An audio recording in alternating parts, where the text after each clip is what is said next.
नमस्कार। आज हम भारत के लॉजिस्टिक्स में आए एक बहुत बड़े बदलाव को समझने वाले हैं, ई-वे बिल सिस्टम। ये सिर्फ एक डिजिटल डॉक्यूमेंट नहीं है, इसने सच में हमारे देश में सामान भेजने के तरीके को पूरी तरह से बदल कर रख दिया है।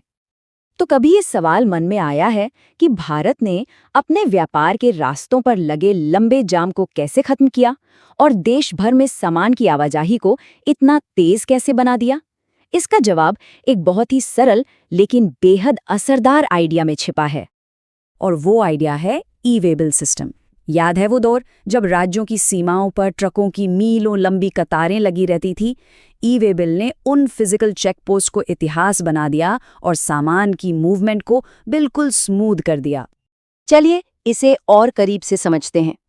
ई-वे बिल को सामान के लिए एक डिजिटल पासपोर्ट की तरह सोच सकते हैं। एक ऐसा पासपोर्ट जो उसे बिना किसी रोक टोक के पूरे देश में घूमने की इजाजत देता है।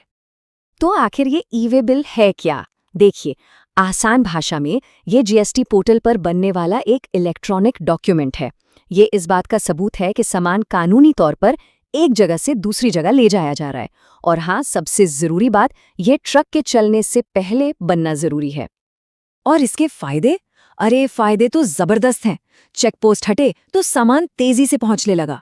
इससे ट्रकों का टर्न अराउंड टाइम बेहतर हुआ, मतलब एक ट्रक कम समय में ज्यादा चक्कर लगा पा रहा है।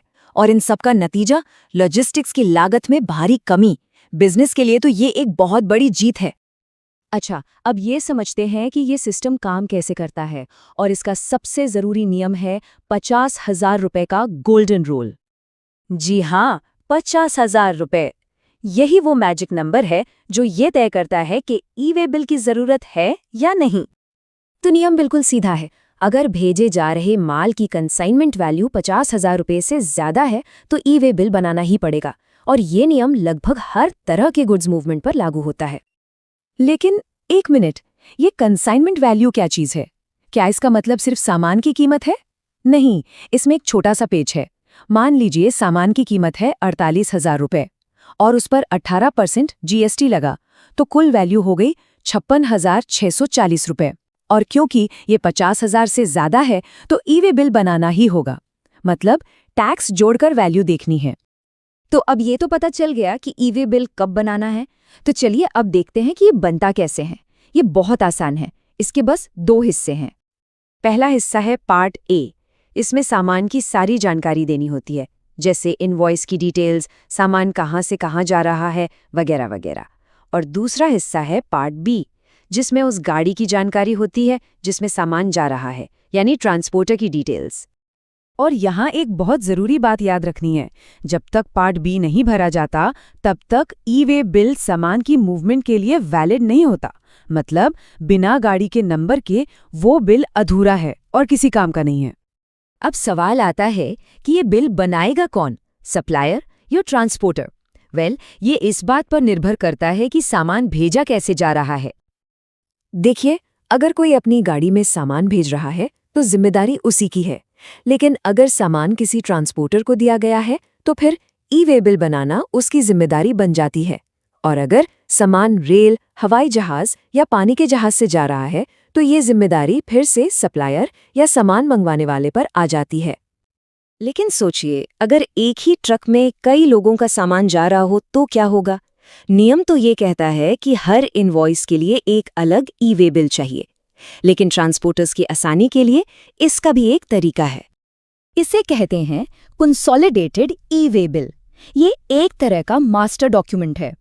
ट्रांसपोर्टर एक ही ट्रक में जा रहे सारे सामान के अलग अलग ई-वे बिल को मिलाकर ये एक सिंगल बिल बना सकता है। ये बनाना कंपलसरी नहीं है, पर हाँ, इससे काम काफी आसान हो जाता है। जैसा कि हर नियम के साथ होता है, इसके भी कुछ अपवाद हैं। तो चलिए देखते हैं कि वो कौन सी स्थितियां हैं जहां ई-वे बिल बनाने की कोई ज़रूरत नहीं पड़ती। तो ई-वे बिल की ज़रूरत नहीं है अगर सामान किसी बिना मोटर वाली गाड़ी, जैसे बैलगाड़ी में जा रहा हो या कोई अपना पुराना घरेलू सामान शिफ्ट कर रहा हो।